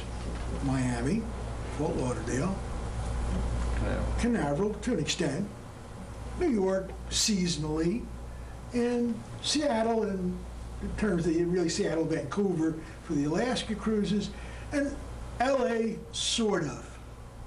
Wasn't a big deal. That was 10 years ago. Today, New York is a major port, not only for Bermuda. It's a major port. Ships are going down to the Caribbean. Boston became a port. Newport News became a port. Charleston became a port. Jacksonville became a port. Of course, we have Cape Canaveral. We have Tampa. We have Fort Lauderdale. We have Miami. We have Mobile, as we've seen. We have New Orleans up until Katrina. We have Galveston going around. We have San Diego, which has become a very important port for the west coast of Mexico. And LA has blossomed. Otherwise, they wouldn't be expanding to the extent that they are. Just 10 years. Why? Because in the last 10 years, the number of ships has increased by 50%. And they had to go somewhere. Second point, we did the Houston study. And what we did with the Houston study is we turned the paradigm on its head. The paradigm was bring the people to the ship. After we did the Houston study and made the point, no, you can bring the ships to the people. It's more cost effective, and you need to do it anyway. And that's when all of these, we did that study in 1995, and 15 years later, you see all these new ports and that have emerged and are extremely successful. Extremely, they never thought about it. San Diego was in the real estate business, if you know anything at all about San Diego. It's not a port, it's a real estate operation that happens to have a port, and they're making money in the real estate operation. Tampa grew by how much? From 1995 to the present. More than double. More than double, almost tripled. Almost tripled. Miami had to expand its port to accommodate the new ships. So time is on your side. They're building ships. Especially with the properties that we have. Can't build ports. Well, another thing is that you can go for about $100 a day, a passenger, you can go take a very nice vacation on a cruise ship. And that's what's making it so popular. 10 years ago, only 7% of the U.S. population had taken a cruise. Today, it's 13.5%, going to 15%. And that's in a period of time. Look at the last 10 years. We didn't exactly have boom times over the last 10 years. Yet, this particular product has prospered. Why? Cruise lines found a way to lower the cost of taking a cruise, and at the same time, make a reasonable profit. And again, as I said, this is a capacity control business. If you want to expand, you have to have more ships. You can't take the same product and simply charge more for it and expand. Why? Because of the competition. You can increase your price, the next guy's going to drop his price. Who's going to get the business? He is, you aren't. So the only way to expand is to build more and more ships, which is what they do. We're perfectly happy to answer any more questions that you have. Just one more, sir. Yes. Regarding the ships bring in their, obviously, all their employees. What kind of employees does a port usually generate to have in place, either to help load or unload or anything within the port area? The cruise lines will contract with stevedores, and the stevedores provide both the provisioning of the ships, the stores. They will contract the cruise line with the providers, and that's another economic benefit. The amount of Coca-Cola and milk, and not to mention the beer and everything else that goes on a cruise is substantial when you're a home port, and that is handled by the stevedores and the suppliers of those. The stevedores also handle the baggage, the luggage. That they'll give a quote, and depends on the size of the ship and the configuration of the ship. They'll give a quote and get a contract with the cruise line. What happens is when the cruise line takes control of the cruise terminal for operations, there's a handoff between the port and its operations and certain things that it does to maintain the terminal and have it ready. And depending upon what type of ship you have, your operations people will be required to make the gangway secure. You'll have an operator of that. And they're specially trained how to operate the gangway. They'll also do the maintenance on the gangway. That's part of the port's responsibility. But in terms of operating day, once that gangway's connected and the terminal is turned over to the cruise line, they internally have their agents, and they do all their crowd control and their management. The port will have, under its facility security plan, some peripheral security that it works with, hand in hand with the cruise line on its security in terms of checkpoints. But the cruise line is responsible for those checkpoints and for complying with their terminal security plan. And then when the ship leaves and when they're closed, then you go and you review, there's a shutdown of the terminal, and it's secured and then reverts back to the control of the port. So there are operational, specifics that go with operating of a cruise line, but that's down the road. You'd be glad to have those problems. But they provide lots of jobs for all That's the whole objective, job. Okay. All right, well, gentlemen, thank you very much for the presentation. It was very, very informative. Thank you. Thank you very much. One of the things is they're building all these new ships, the bigger ships, the ships that are existed, that are in service now, they need to go put into a new venue, and that's another opportunity, and why this is a good time to be doing this. All right, let's go on with the agenda. Item number 6, consideration and action on the application for renewal of steamship agency for the following agent. Item 1, Dick Shipping Agency. We're going to do them all? Okay. Yeah. Item 2, General Steamship Corporation, Inc. Item 3, Gulf Harbor Shipping, LLC. And item 4, NSA Agencies, Inc. These four come up for renewal during the month of April, and they've all submitted their applications. Their application fees, their accounts are current, and we're ready to proceed with all of those. Staff's recommendation that everything's in order on them? Yes, sir. I'd like to, make a motion to... Get a motion by Commissioner Cowan. Do we have a second? Second. Seconded by Commissioner Lopez. All those in favor? Aye. Item carries. Item number 7, consideration and action on assignments, negotiations, easements, subleases, and contracts in general. Item 1, Araceli Lopez, Petronella Zamora Hernandez, doing business as Tacos. Mr. Chairman, Commissioners, Araceli Lopez is negotiating to sell her improvements at the Vision Harbor to Petrolina Hernandez, and she is requesting a release of her lease to our negotiating a brand-new contract with Ms. Hernandez. So I'm asking the board to give me authority to negotiate with Ms. Hernandez and authority to prepare a release to Ms. Lopez on her lease. All right. We got a motion by Commissioner Question Lopez. for B. Under the current scenario, this is the $40 a month lease, right? That's correct. I just kind of, I want to make a comment to y'all. You know, I think when we look at trying to establish some benchmarks for lease rates, we ought to have a floor where we don't go below that. And I mean, you know, this doesn't even cover the time of preparing the agenda item. So I just kind of want to make you aware of that. I think we'll get together with staff and kind of maybe take a little bit different negotiating posture on these kinds of leases, because, I mean, just as soon not lease it for $40 a month. Just get your cost, whatever. Yeah, you so need.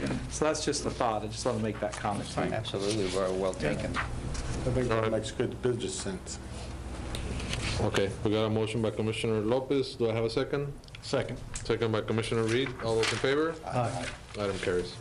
Item 2, Granada Inc., authority to negotiate. Granada Inc. is requesting to lease the ex-Lux Line Enterprise site, also at the Fishing Harbor. It's for the purpose of shrimp boat tie-up and maintenance and repairs. I'm asking the board to give me authority to negotiate with this company to prepare a new lease. All right, do we have a motion? So moved. Second. Okay, a motion by Commissioner Reed, second by Commissioner Lopez. All those in favor? Aye. Item carries. Item number 3, Winmore DBA Moore's Diesel Service, authority to negotiate.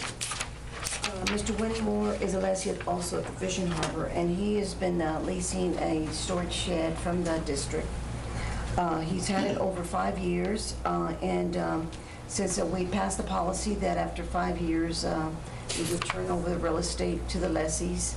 They've paid for the market value, so he's asking for us to prepare an amendment and reduce that rent for the storage shed. So I'm asking the board to give me authority to negotiate an amendment to reduce this building, which is, they pay $735.25 a year. That would be the reduction? That would be the reduction. Okay. You remember it says it's leased it since January 2008. Is that a typo? Because that's not 5 years. No, that would be a typo. No. That would be a typo. Yeah, that's a typo. That's a typo. But he's been there over 5 years? He's been over there 5 years. He's had it over 8 years. And how much is his rent now? Well, I mean, are we at another deal where it's going to be $40 a month? No. That's, Going down $700 a year oh, okay. for the whole year. What's his rent on the land?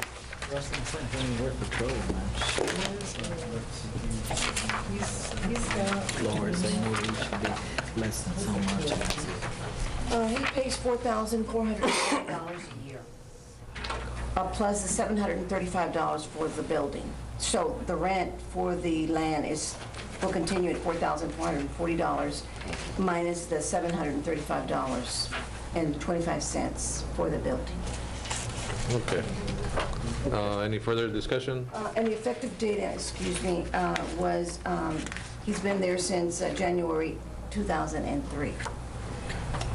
So this would be after, the new rate would go in after you've negotiated with him.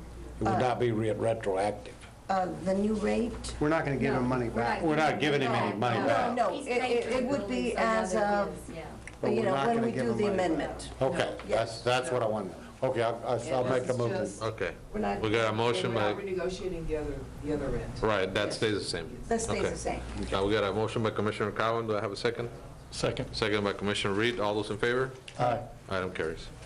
Item number 8, consideration and action to approve change order number 1 to the contact replacement area 5B Inner Berms Rehabilitation Project with Davis Heavy Haul Transport of Harlingen, Texas.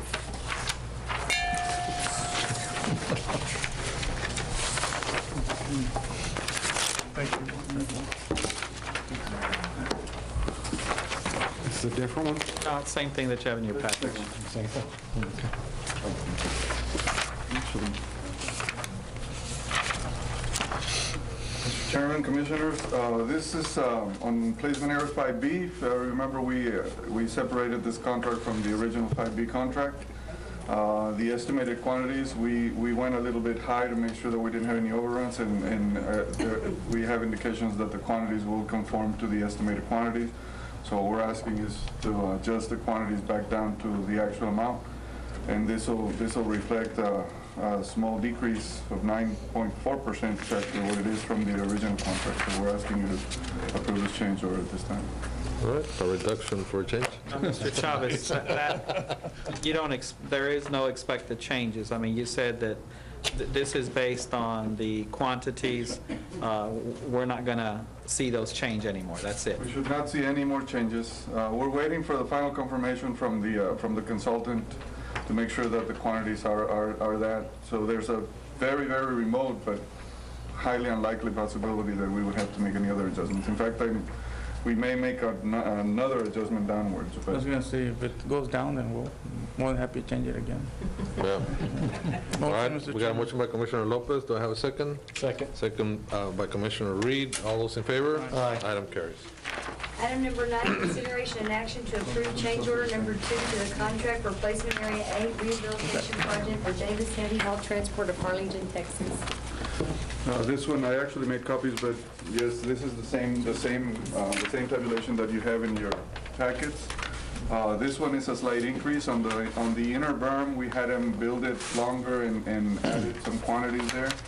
But this one just represents an increase of $13,000 to the original amount of $374,890 for a new amount of $388,540, which is only an increase of 3.6%. Same question here. That's going to be it. No more. This one will be it. This one we have more certainty than on the other one. This will be it. All right. Motion, Mr. Chairman. Motion by Commissioner Lopez. Do I have a second? Second. Second by Commissioner Reed. All those in favor? Aye. Item carries.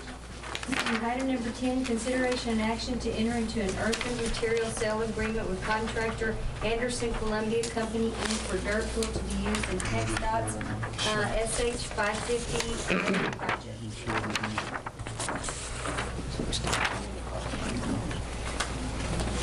They do have more. That's fine, I'll just see it here. Okay, John. You got that. Same one. That's the same one.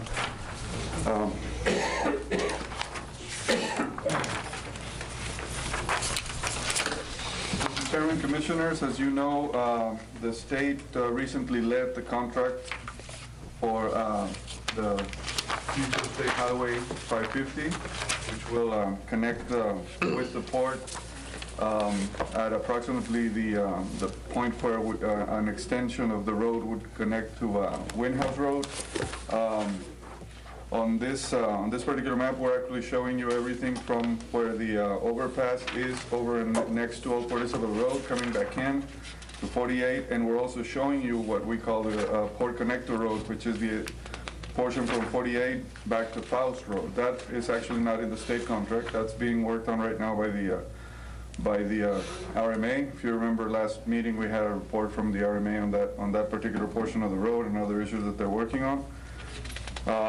The contractor that got the award, that got the low bid for that project was Anderson Columbia from Florida.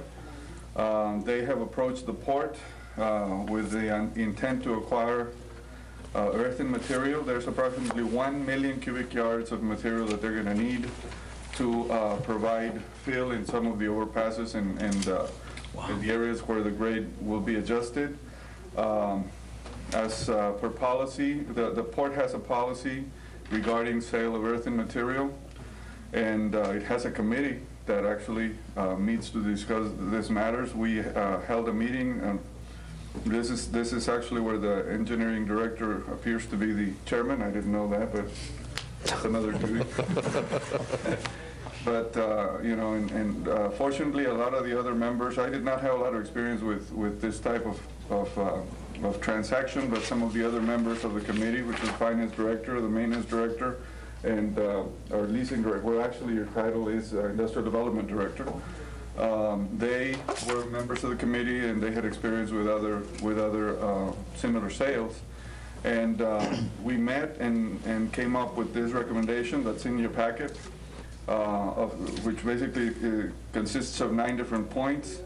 In essence, basically what we're asking is for 2 deviations from the, well, 1 deviation in essence from the established policy. The policy actually says that there shouldn't be any sale of material that would cause a depression or a hole in the ground. But what we came up with 2 areas that are potential sites for them to get the material. One area would be next to the floodway in this portion, right approximately here. What we're asking is that they don't take any material from within 2,000 feet of the proposed right-of-way, because that's the area that would potentially be developable. Of course, we're asking the state to build the frontage roads from 550, so we're asking for that to be set back. We're also asking for them not to take any material next to rail in the north side next to the lake. If you notice on the map, there's a rail that goes off from the port, and so we want that to be able to, in the future, probably provide spurs for any potential tenants in that area. So we don't want them to do that, but so that's the area that we're looking at up here. And the other areas that we were looking at were the placement areas. Placement area number 8 potentially has some volume that they can take out of there. And placement area number 7. Placement area 7 is a little bit further, and they were not too interested actually in either of the placement areas. And then the committee, based on the prior sales of similar material, determined that, well, we felt that the price should be similar to that material that was sold recently. There's 3 recent transactions. Well, recent, I'm saying within the last 5 to 6 years. And that's the recommendation that we came up with, which was $1.25 per cubic yard for the dirt from this area. Yes, sir. 5 or 6 years is a long time. Well, 5 or 6 years is the last one. The most recent one was less than a year ago, which is $1.25, which is the Subsea 7 sale up in the island. All those 3 sales were for $1.25. Okay, and what was the differential between $1.25 a cubic yard and 50 cents a cubic yard? The reason that we felt that there was a justifiable difference is because we are going to derive a bigger benefit from them removing dirt from our placement area, but that also costs them a further travel distance because they have to transport it. Whereas this area, they can almost do it with their scrapers and move it right there to the side without going to. But that dirt is also different, right? Yes, you're talking about it. They still have to test the dirt. They still have to test the dirt because they have certain criteria, certain chemical content, certain plasticity index requirements, sand content, all those things. So they would still have to test the areas and see what, whether the dirt would be of benefit to them. We had discussed at the last meeting, I think, about researching what the bid package was that they had submitted as to what they were. I have not received the tabulation. I haven't been able to get my hands on it. But. Okay. And how are we going to monitor the amount of dirt that's exiting? Well, one of the things that we have in this recommendation is that they would do a pre-topo survey and then a post-survey, and then we would bill them for that. And that basically, there's no way you can go wrong with that. The other thing that we're recommending in here is that once the agreement is set, that they put up a certain percentage of the expected volume up front in payment, and then we bill them the balance at the end of the project. Has Mr. Renfro looked at your suggestions at all? No. I've looked at this. There's no agreement yet, and I would suggest that the agreement would be subject to his review. At most, you approve the preparation of the agreement, but that it be brought back to you. Yeah. I mean, we're talking about $1 million here. I would think that. Yeah. Well, you're talking about the couple of things too, is that one is that you're talking about perhaps the sale of up to 1 million cubic yards. There's nothing to say that they would actually purchase 1 million cubic yards, or that maybe they would purchase land elsewhere from someone else, but if they needed any. So that's one. Secondly is that, as Mr. Chavez indicated, none of the soil has been tested. It may be that it may not even be for meet the specs for even 50 cents a cubic yard, so we don't know. I think one is that if you obviously have an offer that says this is what we're willing to pay, and we're saying this is what we want. Big difference between 50 cents and 125. But if we're not going to come off of 125, then I think that we ought to be pretty clear on that. If what the staff is asking is for sitting down and negotiating a price that might deviate from the 125. Or, we haven't gone out and checked to see what dirt is selling for now. We did that a couple, 2-3 years ago, but we haven't done it now. But, or if this is a final offer, then, I think that the folks need to know that that's it, and they can either say yes or no. And let's not waste their time, and let's not waste our time. Well, if the soil hasn't been tested, Mr. Campirano, why are we even considering to go? Well, I think one is they want a reasonable assurance that we're serious about making land available that they could utilize. If they review, this is it, and they review it as, we're not interested, then we won't even go any further. Well, I can certainly understand that, taking 20-yard dump trucks with a trailer, and if you have to move them 4 miles, it will cost you, and you're adding $1, it's going to cost you more than $20 to hire the truck and the driver and everything else just to make that round trip. So, and then they've got to pay a usage to use our roads for the truck, an annual fee or a daily fee as well. So,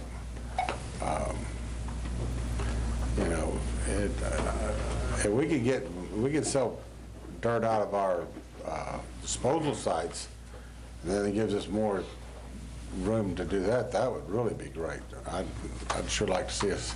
I'm just a little confused, I guess. Are you asking just the permission to negotiate? Or you're set the 50 cents and $1.25? Or you can't, in other words, you're asking us not to accept that and nothing else? Well, or that's, I guess, I'm a little confused. The policy requires is for the committee to develop a recommendation to the board, but the committee doesn't set the price. You set the price. And what we've given you. But I guess, I don't know, I'm not knowledgeable enough to set a price, I guess is what I'm getting at. Or do we want to negotiate in public, not knowing what the situation is?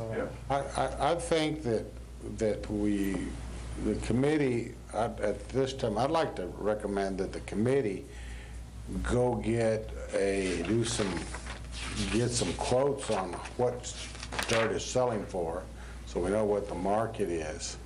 So when it comes time for us to actually, they can talk to them in good faith about what they're willing to actually pay for this, and then we can look at that time, determine. Is this something that can be discussed in executive session, or is this something? Not necessarily. Okay. Well, Mr. Chavez, what is the going rate of dirt? I mean, Like I said, we have to develop. We have to have a basis as a committee to bring at least a recommendation to you. Now, in addition to the recommendation that we have brought to you, which is based on recent prior sales by the port of exactly the similar pretty much similar situations, the other item of information that we have, the contractor says that he has access to dirt in other sites for 40 cents, but it's somewhat a distance away where they would have to truck it.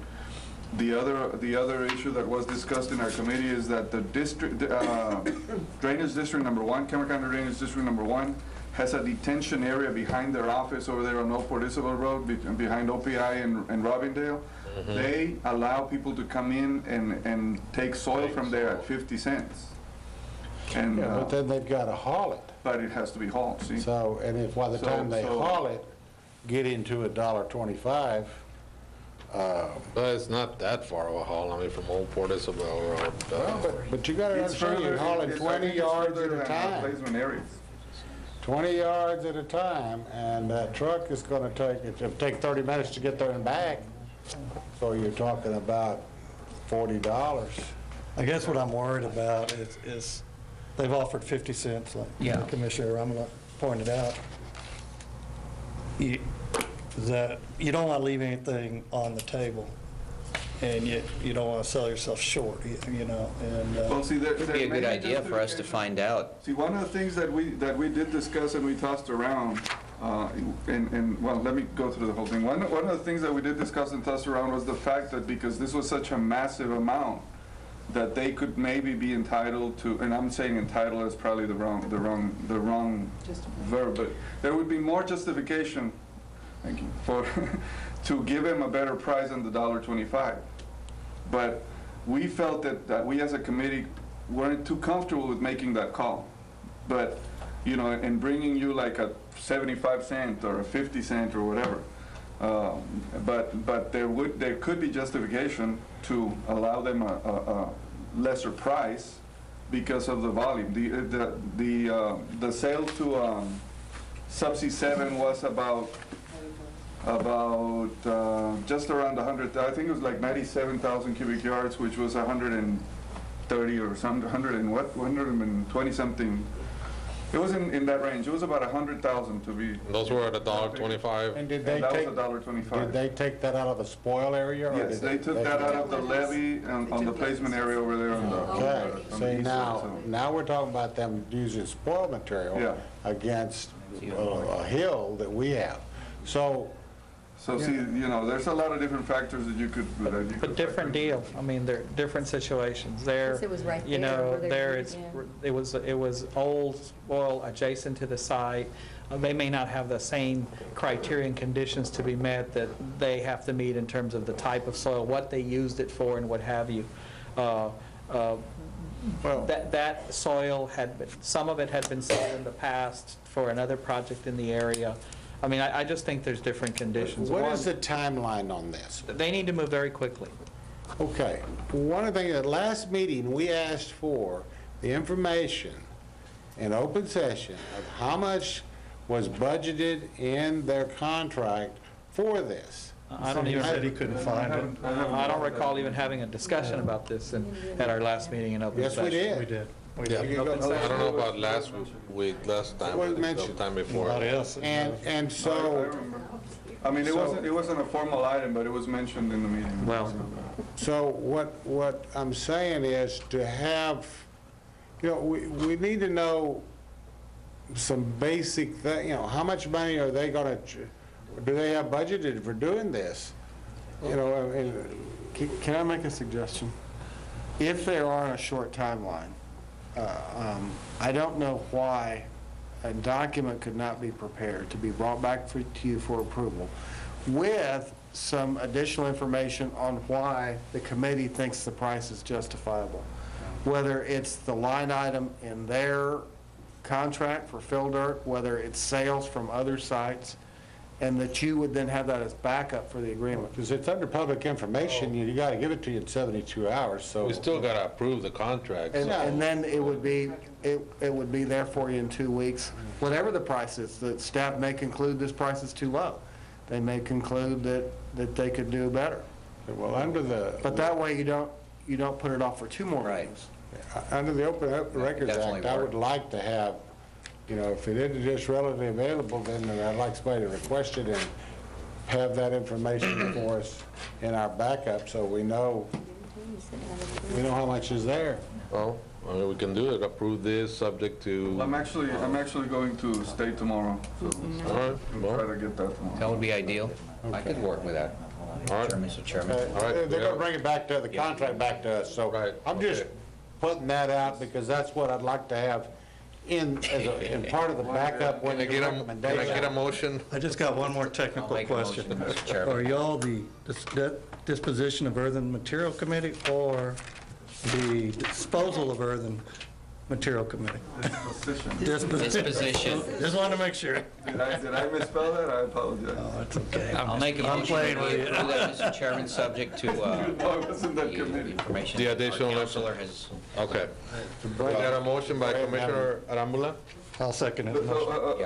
Well, so what you're doing is you're telling us to negotiate with them or just to come back and review the prices, or? No, what they're saying is that you're going to come back with a contract, and you better be able to prove that it's a fair price. That's exactly what we're. Back it up. Back it up. All right, we got a motion and we got a second by Commissioner Reed. All those in favor? Aye. Item carries. Item number 11, adjourn to executive session. It is 7:38 PM and we're hereby adjourning into executive session. Nadia, I just had to be